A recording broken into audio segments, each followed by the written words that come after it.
Welcome to the Deep Dive. Today we're going to be diving into the world of magic, specifically a lecture by a magician named Sean Ridgeway. And it looks like we've got a lot to cover. A full transcript of his lecture, all sorts of tricks and techniques. This will be fun. Yeah, you sent me this lecture, and I love a good magic trick. Who doesn't, right? But what really caught my eye was Sean's kind of his approach to magic, his philosophy. I mean, anyone can learn a trick, but to really understand the why behind it, well, that's where the real magic is, wouldn't you say? Absolutely. And it's clear that Sean has a deep understanding of that. Right off the bat, he starts by talking about his background, how he's performing on stage now, but he actually got his start in close-up magic. Worked colleges, cruise ships, all sorts of venue. Oh, wow. Yeah, that's right. He mentions all that, doesn't he? So he's had to adapt his style, I guess, right? I mean, I imagine the tricks you choose would really depend on the situation. Exactly. He says not every trick works everywhere. You wouldn't do a grand illusion in someone's living room. Well, unless you have a very large living room. I guess that's true. Right. But it's like it's all about tailoring the experience, right? Mm. Choosing the right trick for the right moment. Kind of like a comedian tailoring their set to the audience. A perfect analogy. And that idea of adaptation, it's really central to his lecture. It comes up again and again. So he jumps right into a trick he calls mini-me. Using a mini deck of cards. I'm guessing that's a pretty common opener. Oh, absolutely. Classic opener. But the mini deck itself, it's not just a gimmick. It immediately grabs your attention because you're expecting a standard deck and then boom, something different. Plus, he has the prediction hidden under the box the whole time. And of course, the chosen card matches. It's a great way to set the stage, establish this theme of prediction from the get-go. Yeah, and he makes it look so effortless. I think the chosen card was the Queen of Diamonds, if I remember correctly. And then he kind of shifts gears. He starts talking about how important it is to choose tricks based on the setting, like you were saying before. He says a trick that's amazing close-up, well, might totally bomb on a stage, and vice versa. Right. It's all about context. The trick has to fit the environment, the audience, the overall mood you're trying to create. Then he dives into this card trick. He doesn't even name it, which is kind of cool actually. Adds to the mystery. And he uses a cut card, the kind you see in casinos, to control the chosen card. But the way he describes it, it's not just about the mechanics. It's about the finesse. Yes. And he talks about corner shorting the cut card. Corner shorting. Yeah, basically you slightly bend the corner of the cut card to create a subtle little marker so you can feel it when you're handling the deck. It's a tiny detail, but it makes all the difference. Wow, that's incredible. I never would have thought of that. Right. It's those little refinements that separate the amateurs from the pros. And speaking of pros, the next trick he talks about is something he calls his biggest seller. He says it killed when he was dealing at MagicFest. And get this, he claims it even fooled Eric Jones. Oh, wow, Eric Jones. That's saying something. And just when you think he's going to reveal the secret, he says he doesn't have the right deck to perform it. Classic magician move. Building the suspense, leaving us wanting more. I know, and I'm sitting here thinking, what could this trick possibly be? If it can fool Eric Jones, it's got to be pretty amazing. It's like a little magic puzzle, isn't it? He's given us just enough to pique our curiosity, but not enough to solve it. Exactly. Okay. Okay, so then he kind of switches gears again and moves into the world of mentalism. Starts with a really, really simple trick. Simple but effective, I bet. Oh, yeah. So he writes down a prediction, has someone hold up their hand, drop any number of fingers, and then boom, he's predicted either the number of fingers they dropped or the number they kept up. See. Simple but effective. It's the kind of trick you could do anywhere, anytime. And think about it. There's no tricky setup, no suspicious props. He even lets them keep the prediction. Clean as a whistle. Exactly. And speaking of clean, his next trick uses something most people have on them at all times these days. Yeah. A smartphone. The contact app peak, right. Yes. This is where Sean's real ingenuity shines through, I think. He's adapting to the times, using technology as part of his magic. Absolutely. He's not just doing the same old card tricks. He's finding new ways to surprise and delight people. So with this one, he basically uses a quirk in the way the Contacts app works. He has the volunteers swipe through their contacts, and through this specific sequence of swipes and rotations, the initial contact they chose stays visible. It's like he's bending technology to his will. Really cool. Definitely. And then there's the wristwatch Google prediction. He writes something down, you Google wristwatch, go to images, and boom, his prediction matches the time on some random watch in the search results. It's almost like he can see into the internet. That's the one where he admits it's not foolproof. Right. It's not a sure thing. It relies on the probability that certain times are more common in stock photos. Ah, so there's a bit of chance involved. Yeah. But still, it's a really fun presentation. Definitely. It shows that magicians can work with chance, build suspense by acknowledging that there's an element of risk involved. So have you ever seen a magician use a rubber band as a prop? I can't say that I have. Okay, well, this one's called Bang. Mm-hmm. And it's so simple yet so effective. He folds a piece of paper, hooks it to a rubber band on his finger, and then snap, it goes flying across the room. Just a flick of the pinky. Wow, that's a great visual. And again, he's using something completely ordinary to create this moment of surprise and wonder. And he stresses that you have to use a size 16 rubber band. Apparently the size really matters. It's a lot about the details, right? Okay, so this next trick is called Tums, and it's an impromptu version of the classic rope through body illusion.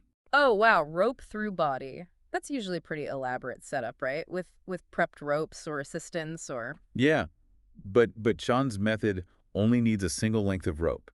He demonstrates it sitting down, then standing up.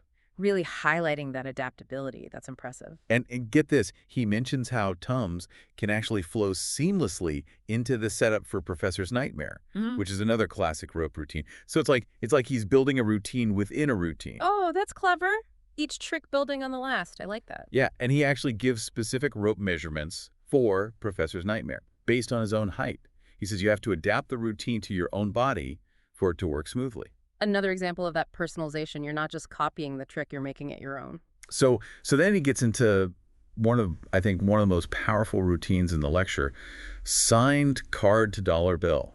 It's a multi-phase trick where a signed card vanishes and then reappears inside a folded dollar bill. That's a classic. Always a crowd pleaser. Yeah. And he even tells this great story about a fellow magician who recognized him years later because of this trick. That's how memorable it is. It shows you the impact a well-performed trick can have. And he really breaks down the key elements.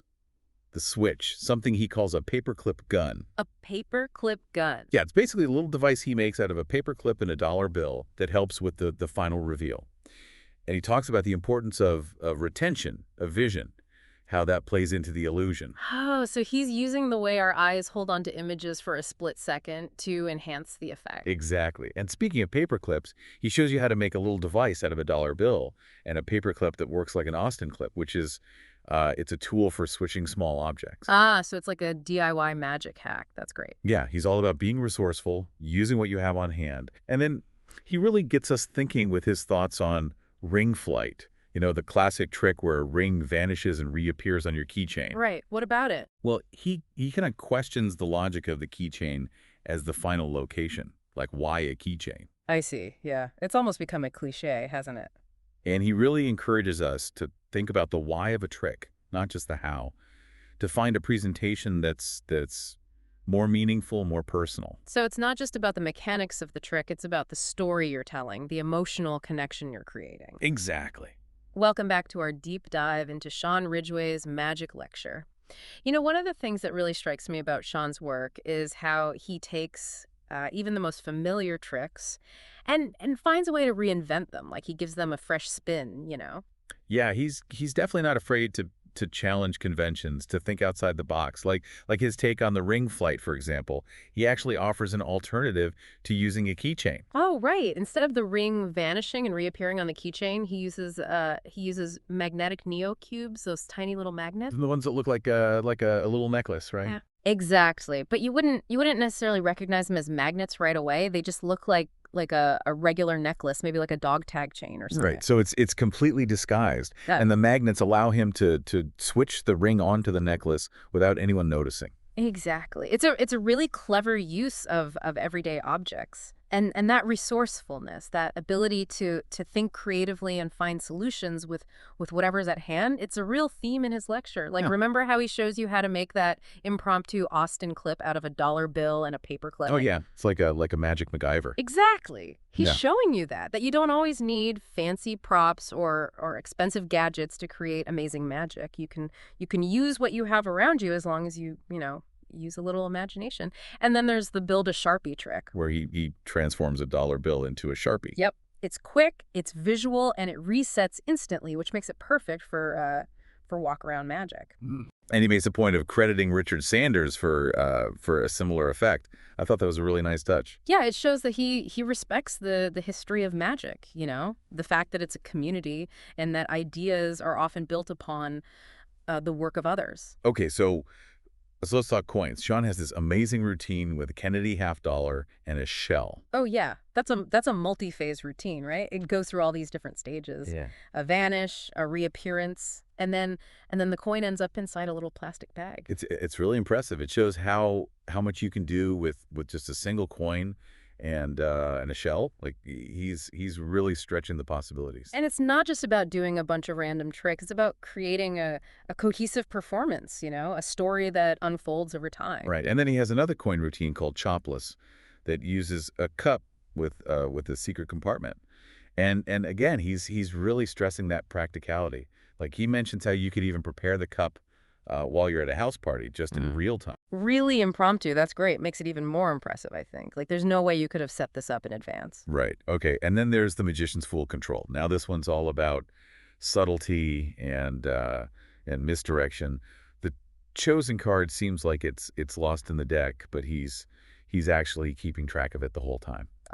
So it's all about manipulating the audience's perception, leading them down the wrong path. Exactly. And he really emphasizes the importance of conviction here.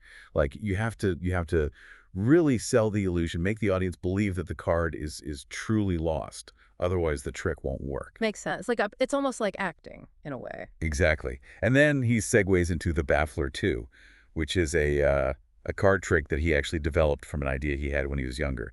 So it's a trick that's been refined over time. Oh, that's cool. He's taken an old idea and polished it, made it even better. I like that.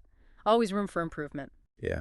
And in this case, the volunteer chooses, they choose knife as the item for the reveal. Adds a nice personal touch. Oh, that's nice. So it feels like the magic is specifically for them, Exactly. Okay, so next up is Daily Bread, which is his take on Dr. Daly's last trick.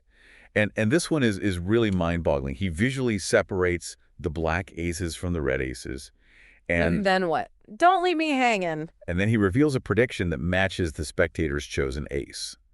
It's this incredible combination of prediction and sleight of hand. Wow, that sounds amazing. I'd love to see that one in person. Oh, yeah, it's definitely one of his most impressive tricks. And to really drive home the point, he actually performs it twice. Once looking at the cards and once looking away. Oh, wow, just to show off. I love it. Okay, and then he has this impromptu prediction effect that's it's based on Andy Nyman's insane effect, but he does it with a borrowed deck. Oh, that's interesting. So no gimmicks, no special setup, just pure skill. Exactly. It's a real testament to his ability as an improviser, to be able to create these amazing effects on the fly.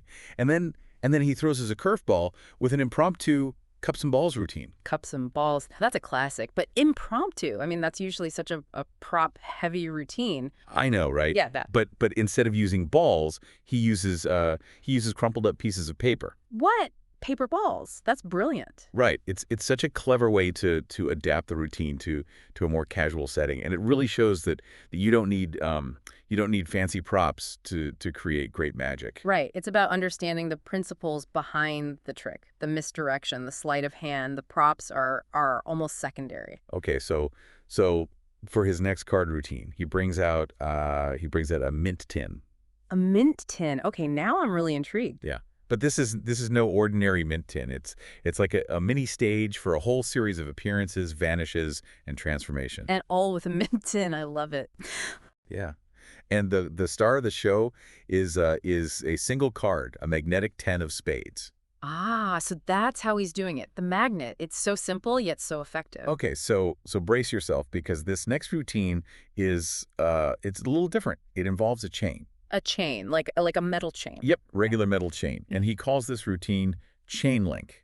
And it's basically a three-phase routine where he links and unlinks the chain in ways that seem impossible. Like a mini illusion act. That's amazing. Okay, so are you ready for the grand finale? Hit me with it. So So for his final routine, he combines a bunch of different effects into this incredible showstopper called Have These. Mm. It involves coins, the chain from the previous trick, and it's just this whirlwind of vanishes, transpositions, and penetrations. Wow, sounds like he saved the best for last. He really did. Mm. And throughout all these routines, you can see his core philosophy shining through.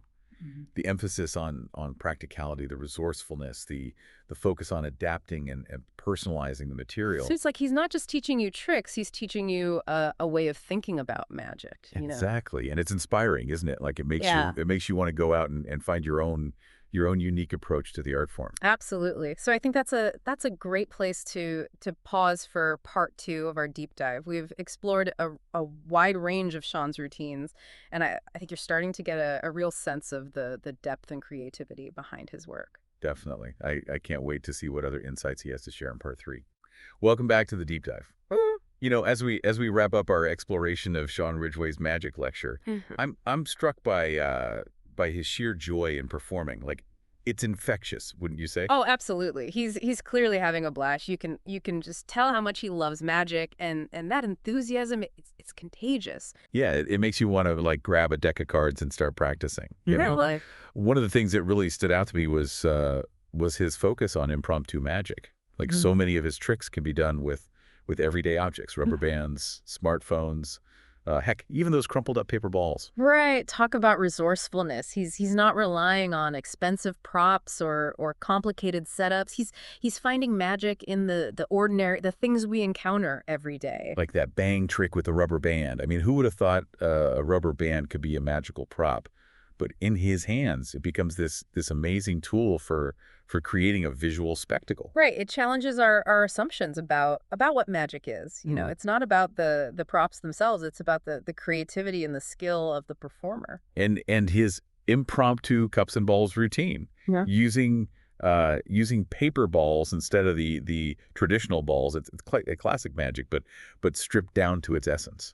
Exactly. It shows that you don't need fancy equipment to create a powerful effect. Just a deep understanding of the core principles of magic. Okay, so we've talked a lot about individual tricks, but I think it's important to kind of step back and look at the bigger picture. What are some of the key takeaways from Sean's lecture? What's his overall philosophy, his approach to magic? Well, I think one of the most important themes is this idea of adaptation. He talks about how he had to adapt his style, his choice of tricks when he transitioned from close-up magic to stage performances. And we see that same adaptability in his use of everyday objects, his willingness to tweak classic routines, and his emphasis on tailoring tricks to specific situations. Right, because as a magician, you're constantly having to adapt to different audiences, different venues, different circumstances. Absolutely. And another key takeaway is his focus on practicality. He stresses the importance of choosing tricks that reset quickly, especially for walk around magic. You know, he's all about creating a smooth, seamless performance. Right. No awkward pauses or fumbling with props. Exactly. And that practicality extends to his choice of props as well. You know, he's not afraid to use simple everyday objects to create these amazing effects. And his emphasis on personalization, I think that's really important too. He encourages you to make the tricks your own, to find your own style, your own presentation. Right. He even shares specific measurements for his rope routines based on his own body, just to illustrate how important it is to adapt the techniques to your own physique. It's not about blindly copying someone else's work. It's about taking those foundational principles and making them your own. Exactly. And I think that's what makes Sean Ridgway such an inspiring figure in the world of magic. He's not just, you know, teaching tricks. He's teaching a way of thinking, a way of approaching the art form. You say he's encouraging you to be creative, to be resourceful, to be yourself. Absolutely. And ultimately I think that's what makes magic so powerful. It's a form of self-expression. It's a way of connecting with people and sharing a sense of wonder. So as we wrap up this deep dive, what's the one thing you hope our listener takes away from Sean Ridgway's lecture? I hope they're inspired to explore the world of magic, Hmm. to see the possibilities that exist all around them, whether you're a seasoned performer or just starting out. There's always something new to learn, something new to create. It's about finding that spark of wonder and letting it ignite your imagination. Well said. And remember, the magic isn't just in the tricks, it's in you. That's a great note to end on. Thanks for joining me on this deep dive into the world of Sean Ridgway. I hope you've enjoyed the journey as much as I have. It's been a pleasure. Until next time, keep those minds curious and never stop exploring the magic within yourself and the world around you.